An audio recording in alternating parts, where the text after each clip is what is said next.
Este jueves se llevó a cabo la salutación oficial de las Fuerzas Armadas a Claudia Sheinbaum, presidenta y comandanta suprema de las Fuerzas Armadas.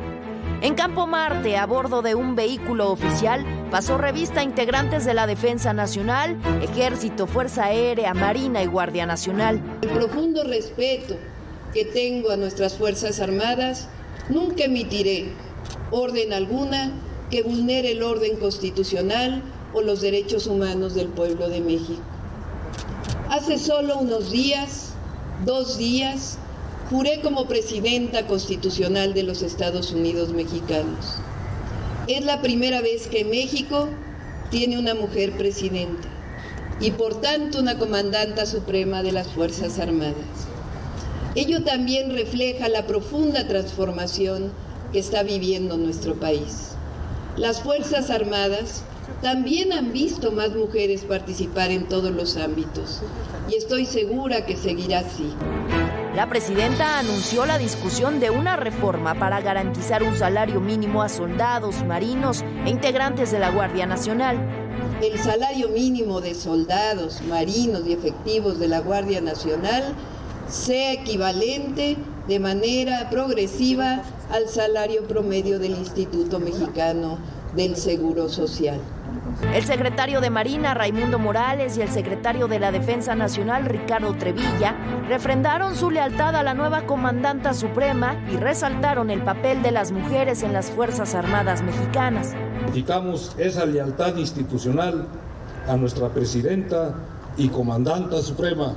De ahí la relevancia de este acto trascendental en el que las mujeres y hombres que integramos el Instituto Armado reafirmamos también nuestro firme compromiso con el pueblo de México, representado en la legitimidad de la doctora Claudia Sheinbaum Pardo. La Secretaría de Marina Armada de México rinde honores a nuestra comandanta, le presenta sus respetos y subordinación, una armada que reafirma su irrestricto respeto a los derechos humanos y un mayor impulso a la perspectiva de género para la igualdad sustantiva, una armada decidida a consolidar hoy más que nunca la participación cada vez más destacada de la mujer en nuestras filas. La ceremonia culminó con un desfile militar y honores al lábaro patrio. Para ADN 40, Carmen Sánchez, Fuerza Informativa Azteca. Y aunque no se lo diga con todas las palabras, la estrategia de seguridad de esta administración tendrá cambios profundos respecto a la administración anterior de López Obrador y estará basada en 4 ejes. Uno es atender las causas de la violencia, incrementar la inteligencia y la investigación, fortalecer a la Guardia Nacional y establecer estrictos mecanismos de cooperación entre todos los estamentos de seguridad. En los primeros 100 días, la estrategia de seguridad se basará en fortalecer esos 4 ejes y aplicarlos en forma prioritaria en 6 estados y 10 municipios de alta incidencia criminal. Esta será la estrategia de seguridad de los primeros 100 días del gobierno de Claudia Sheinbaum. El gobierno de la presidenta Claudia Sheinbaum comenzó con varios retos y objetivos claros. Uno de ellos prioritario, la seguridad. Para hacer frente a este desafío, el nuevo gobierno estableció un plan de 100 días, tiempo en el que se trabajará para disminuir el número de homicidios dolosos y delitos de alto impacto. Se plantea la neutralización de los generadores de violencia y la eliminación de redes criminales, con el acento puesto en el tráfico de drogas, sobre todo de fentanilo, de armas de fuego y el combate al lavado de dinero de los grupos criminales. En estos primeros 100 días, los trabajos se enfocarán en fortalecer la seguridad y la inteligencia, así como el Secretariado Ejecutivo del Sistema Nacional de Seguridad Pública. Habrá atención especial para Chiapas, donde se ha perdido el control de buena parte de la frontera sur del país. La prioridad en este estado son 12 municipios: Tapachula, Suchiate, Tuxtla Gutiérrez, Villaflores, Panteló, Villa de Corzo, Chiapa de Corzo, Berriozábal, Pueblo Nuevo, Solcistahuacán, Ocosocuautla de Espinosa y Palenque. Los esfuerzos también se centrarán en Sinaloa y Michoacán. En este estado, la atención estará puesta sobre todo en Nueva Italia, Antunes, Buenavista, Tepalcatepec, Aguililla y Apatzingán. La estrategia busca disminuir la incidencia delictiva de alto impacto en los 10 municipios con mayor número de homicidios dolosos. Se trata de Colima, Tijuana, Acapulco, Celaya, Cajeme, Ciudad Juárez, Tlajomulco de Zúñiga, Chihuahua, León y Benito Juárez en Quintana Roo. mientras que el modelo unificado de atención prioritaria se centrará en 6 municipios: Tijuana, León, Celaya, Acapulco, Benito Juárez y Colima. Además, se plantea una coordinación integral con la presencia del Gabinete de Seguridad en los lugares de alta incidencia delictiva, quienes aprobarán a todos los secretarios de seguridad estatales, y la creación de un gabinete alterno de seguridad, donde participen instituciones como la UIF, la Procuraduría Fiscal, Pemex Logística, el SAT, entre otras. Otra de las acciones tiene que ver con la creación de 10 fuerzas de tarea conjuntas con la Sedena, la Marina y la Secretaría de Seguridad, enfocadas a realizar actividades de inteligencia e investigación con el objetivo de judicializar la información con acciones coordinadas. En ello se demandará la acción oportuna de las fiscalías y se dará seguimiento en tribunales hasta que se alcancen sentencias, además de recuperar el control de los reclusorios para inhibir las actividades delincuenciales. Se privilegiarán las labores de investigación con la consolidación del Sistema Nacional de Inteligencia y el fortalecimiento del CNI, incrementando su capacidad humana y tecnológica para los protocolos de intercambio e información. Con las reformas a la Guardia Nacional, uno de sus objetivos será tener 32 unidades desde esta corporación en los estados, como fuerzas homologadas a la federal, las cuales estarán acompañadas de una estrategia para el desarrollo de 32 secretarías de seguridad, 32 fiscalías y 32 sistemas penitenciarios homologados, con metas estandarizadas para cada uno de los estados. La coordinación entre Omar García Harfuch, el general Ricardo Trevilla y el almirante Raimundo Morales será clave, pero también se requiere voluntad política y operativa de la Fiscalía General de la República, las estatales y de una rápida reestructuración institucional para poder emprender estas tareas. El desafío está en demostrar las capacidades del Estado mexicano y con ello recuperar la confianza de la ciudadanía a partir de una percepción de la seguridad diferente a la actual y con ello romper el empoderamiento criminal y demostrar que el Estado es más fuerte. Y bueno, como decíamos, esta estrategia de seguridad que se plantea en general para la administración Sheinbaum y en particular para estos primeros 100 días, será anunciada oficialmente en los próximos días, plantea 4 ejes que van a funcionar de forma completamente diferente a la que se tenía en la administración pasada.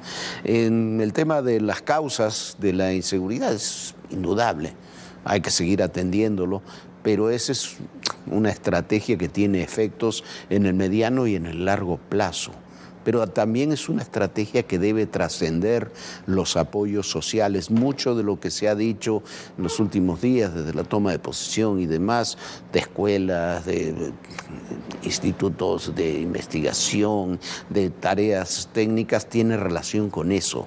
No es solamente con apoyos sociales o con una beca que se va a cambiar todo el tema de la cultura que se desarrolla en torno al crimen organizado, al crimen en general. El segundo punto, la investigación y la inteligencia es fundamental. Habrá un nuevo sistema nacional de inteligencia donde se coordinarán los esfuerzos del CNI, por supuesto, del Centro Nacional de Inteligencia, pero también de las áreas de inteligencia militares y de otros ámbitos, porque hay varios ámbitos de inteligencia en el país que estarán coordinados en este sistema nacional que será de nueva creación.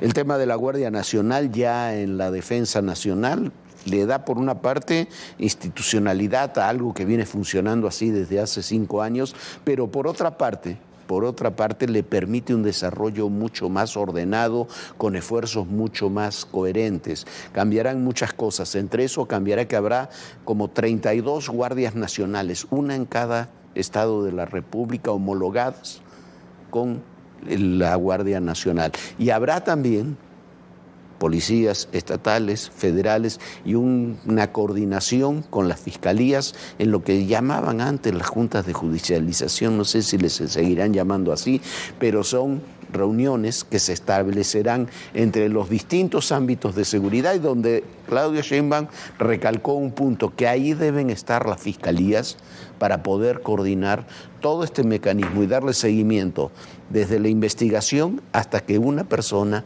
esté condenada, por lo menos en los casos más importantes relacionados con el crimen organizado.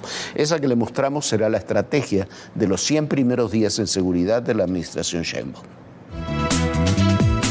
del que somos el primer país exportador. ¿Renunció por qué? Porque no estaba de acuerdo en... La magnitud que ha tenido el narcotráfico mexicano. Las confrontaciones, las reacciones.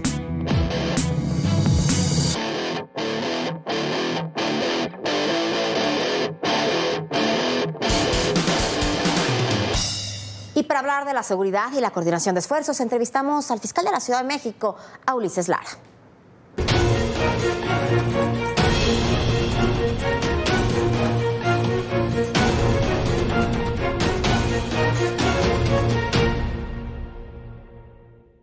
El día de hoy me da muchísimo gusto hacer esta entrevista con el fiscal de la Ciudad de México, Ulises Lara.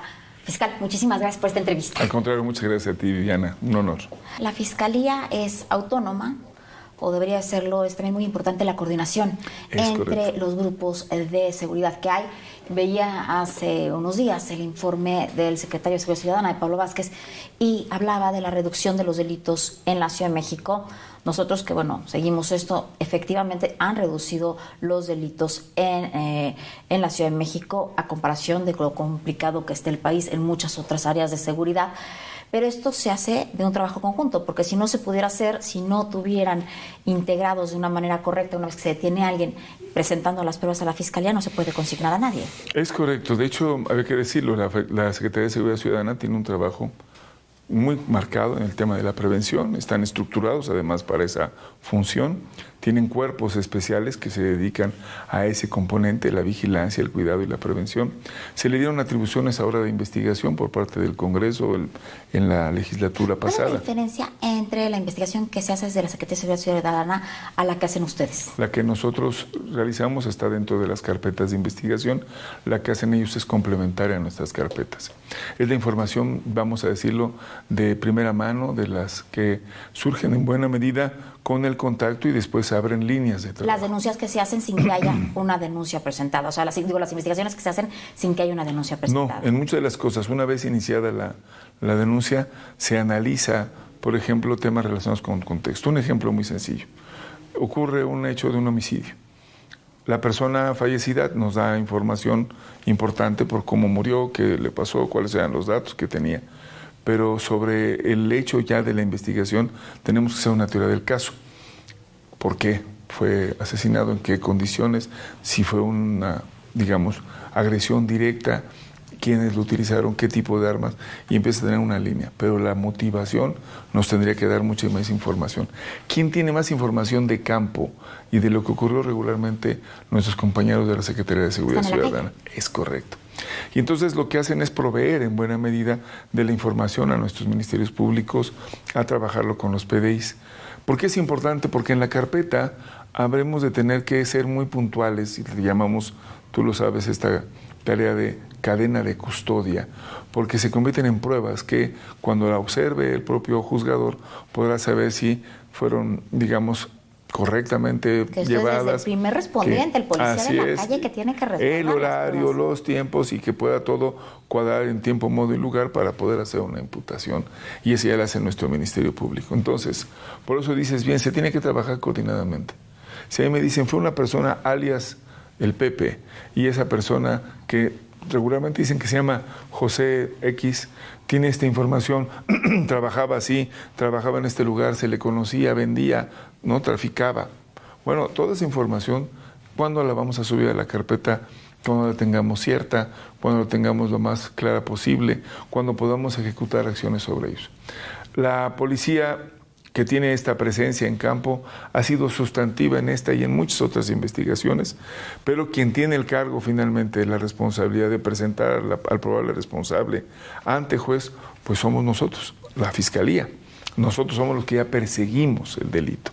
Entonces, en esa tarea de coordinación, tiene razón, no solamente si lo observas, tendríamos que tener coordinación con la Secretaría de Seguridad Pública, sino si la ampliamos un poco con la Secretaría de las Mujeres, con la Secretaría de Gobierno, con algunas de las alcaldías, porque se van involucrando procesos. Vamos ahora, porque hay muchos casos muy interesantes, ahorita que hablas de la Secretaría de las Mujeres, feminicidios y más, pero yo quisiera hablar primero, hay generadores de violencia muy importantes en la Ciudad de México. Cuando te dicen por qué se ha logrado controlar la seguridad en la Ciudad de México, es porque han dado golpes durísimos contra ciertos grupos, contra la Unión Tepito, contra la Antiunión, que son de los principales encargados de distribución de droga, de sembrar droga, incluso de los enfrentamientos entre ellos. Y con este programa Recompensas que tuvieron, uno de sus objetivos principales era líder de la Unión Tepito, el Huguito, ya fue consignado. Platícame un poco cómo fue, porque ese es el claro ejemplo de cómo se trabaja de manera conjunta con la Secretaría de Seguridad Ciudadana y con ustedes. Bueno, y además con otras fiscalías. Fíjate que nosotros cuando logramos reunirnos a trabajar juntos para identificar lo que serían nuestros 10 principales, empezamos a encontrar que había información que estábamos parcializando, que teníamos datos que nos podían decir quién ascendió, quién no ascendió, cuáles fueron dentro de las estructuras criminales los que tienen un grado de responsabilidad. ¿Cómo hacen esta lista? Bueno, pues a través de la información que disponen los compañeros de seguridad con nuestros compañeros PDI, hacemos reuniones técnicas, se van verificando los datos, quién y cómo lo conoces, cómo es que se le conoce en el mundo, qué carpetas tenemos. Entonces va siendo un trabajo muy integral que nos permite conocer cuáles son sus movimientos, sus niveles de influencia, su grado de responsabilidad en toda la estructura, pero también el grado de responsabilidad criminal. Por ejemplo, este personaje que bien refieres, el Huguito, resultó ser una persona que ingresó en el medio criminal desde muy temprana edad. Lo teníamos identificado como muchos, y lo teníamos identificado como uno de los que había participado en esta masacre que ocurrió en Garibaldi. Recordarás de personas que fueron disfrazadas de mariachi y agredieron. Fue que 2017, 2018. ¿no? Ajá. Y que uno de ellos era precisamente este entonces joven Huguito, y que bueno, eso le permitió el ascenso dentro de su organización. Es increíble, criminal. ¿no? Entre más violentos sean, es la única forma que tienen para ascender. Ahora, son círculos cerrados, no son tan fáciles, viven de alguna manera en la clandestinidad porque realizan actividades ilegales. Y muchas veces en su entorno los protegen. Es correcto. Y entonces, ¿cuáles van haciendo las conexiones que nos permiten? Había otro personaje que también teníamos dentro de los principales, pero lo tenía buscado el Estado de México. Así que también generamos una coordinación, nos dieron información. A este personaje lo pudimos ubicar haciendo una celebración al 20, le decían, y este personaje estaba en un local, pudimos identificarlo, y cuando se le hizo la captura, logramos también saber que tenía esos vínculos con algunas de las personas cercanas al Huguito. El Huguito lo traíamos prácticamente perdido. Hoy está ya consignado. Fuimos por él, lo ubicamos que se encontraba en el estado de Quintana Roo, muy cerca de Cancún. Se logró su captura, ya no tenía los medios de protección que naturalmente podría haber tenido aquí. Se le presentó ante juez y se le formuló la imputación. Hoy lo tenemos ya sujeto a proceso y le seguiremos presentando a los otros porque, pues, vamos a decir en el ambiente coloquial, debe muchas vidas, debe muchas cosas y no es una persona más allá de 25 años. Por ejemplo, cuando me hablas de estar trabajando también de manera conjunta con la Secretaría de la Mujer, han detenido y también han consignado, por ejemplo, a gente que ha cometido feminicidios terribles como el feminicida de Iztacalco. ¿Cómo fue esa historia? Bueno, ahí tuvimos, por ejemplo, la primera intervención fueron los compañeros de la Secretaría de Seguridad Ciudadana. Con la Secretaría de la Mujer hemos tenido la colaboración para, por ejemplo, que ellas nos ayudan mucho, porque hablamos de las abogadas de las mujeres que auxilian, que apoyan a las mujeres que presenten denuncia. Ellas habían seguido casos con nosotros importantes y cuando localizamos a este sujeto que había cometido un feminicidio en una vivienda y se le da, dentro de la casa se encuentran restos humanos, se encuentran información útil que cuando vamos a empezar a hacer la recuperación vamos a encontrar con que había al menos personas que ya habían sido denunciadas como desaparecidas o que estaban siendo consignadas como personas que habían sido violentadas. Hay casos también de asesinatos de niños que también han resuelto.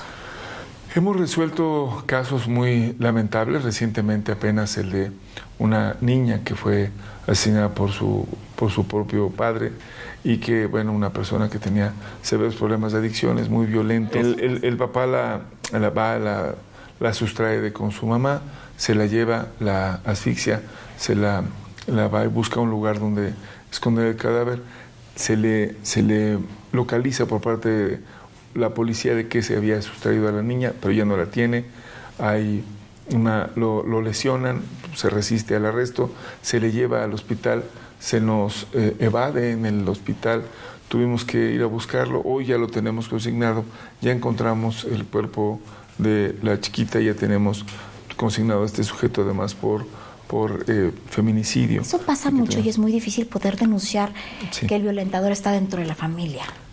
Por eso ocupa uno que se sume en otras instancias, porque quienes pueden ir a los hogares, la persona que está en una situación de violencia, a veces difícilmente puede solicitar ayuda. El caso de los niños Mazaguas.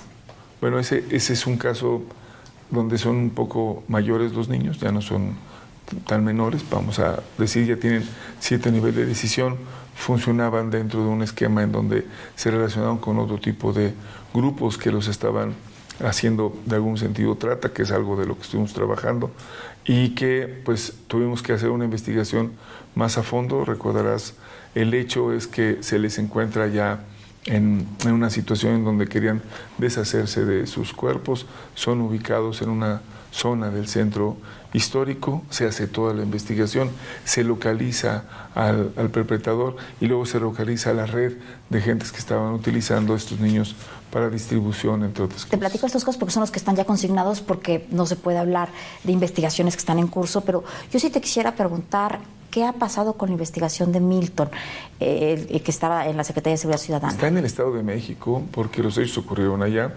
Hemos trabajado coordinadamente, nosotros hemos dado los elementos y hemos colaborado de manera muy cercana.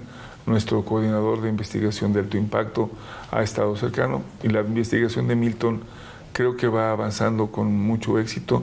Ya tenemos personas consignadas, ya lo hizo la propia Fiscalía del Estado de México y estamos, yo creo que muy cerca de poder ya resolver quiénes fueron en algún sentido los que tuvieron la responsabilidad que llamamos, ¿no?, el actor material, como los probables autores intelectuales. Vamos trabajando en ello y creo que se va Otros casos, por ejemplo, Ciro Gómez Vega, por ejemplo, Omar García Harfuch, el caso del atentado de Omar, ya tienen sentenciados, ¿no? También, sí, se avanzó muy rápidamente, todavía se sigue trabajando porque hubo mucha gente involucrada, como recordarás, fue una acción concertada, patrocinada. Ahora fue un cártel enorme, eso no tiene que ver la Procuraduría General de la República, o eso porque tengo entendido que lo resolvieron ustedes, ¿no? Lo resolvimos nosotros porque fue, primero, en el ámbito nuestro, aparece más bien como una agresión, como recordarás, o sea, no hay de por medio, aunque hay armas, hay todos, hicimos nosotros la intervención, y en el transcurso prácticamente de los días subsecuentes, el segundo día, logramos, por información obtenida de las personas que habían operado como sicarios, información útil que nos permitió llegar a quien había sido el que los había coordinado. Entonces prácticamente tuvimos tanto a los que agredieron físicamente como a quien los había, digamos, reclutado. El caso Corral, que ha sido tan sonado, ¿qué pasó ahí? Pues mira, fue una cosa muy sencilla, tenemos un nivel de colaboración muy importante con todas las fiscalías, pero es un nivel de colaboración que tiene que resolverse en el marco de la legalidad. Cada vez que nos piden la solicitud, nos tenemos que responder en los términos de la propia ley y hacer nuestra presencia en la actuación que ellos nos solicitan. Por ejemplo, si se solicita una orden de cateo, la realizamos nosotros, la pedimos. Si no está en una orden de aprehensión, nosotros los presentamos como policías.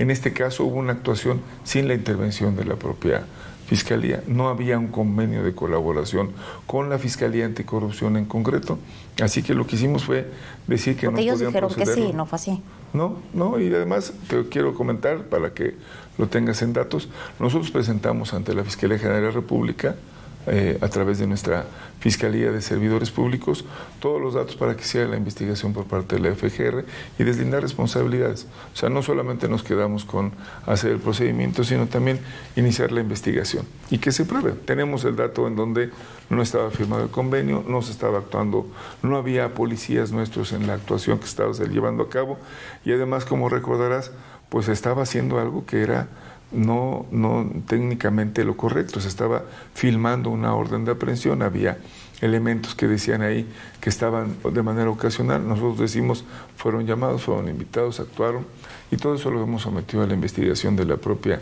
Fiscalía General de la República. Pues el mayor de los éxitos y muchísimas gracias por la confianza, Viviana, y por esta entrevista. Al contrario, te agradezco enormemente.